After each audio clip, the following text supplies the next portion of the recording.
In today's video, I'm going to teach you how to use the loop element in Salesforce Flow through a practical real-life use case. This is an invaluable tool for anyone looking to streamline data processes within Salesforce, so let's dive right in. First, you'll need to log into your Salesforce account.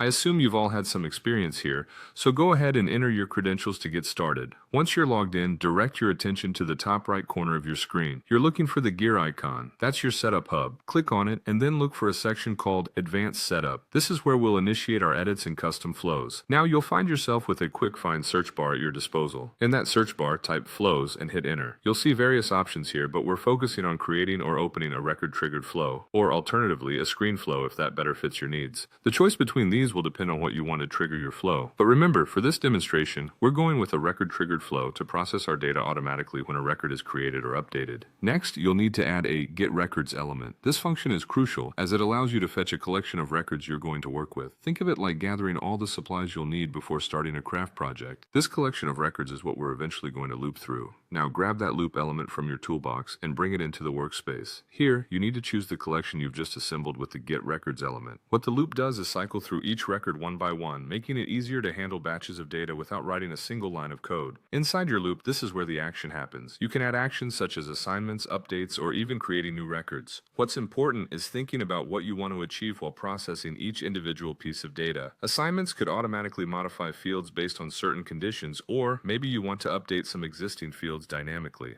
After the loop concludes its cycle through each item, you need an update/create records element. This tool will commit all the changes you've made during the loop.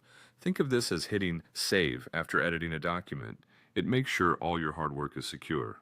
Finally, with your flow all set up, take a moment to debug and troubleshoot any potential errors. This step ensures everything runs smoothly. Once you're confident everything is in order, go ahead and activate your flow. Congratulations, you have just harnessed the power of loops in Salesforce Flow. Keep exploring this tool and you'll find countless ways to optimize your daily operations.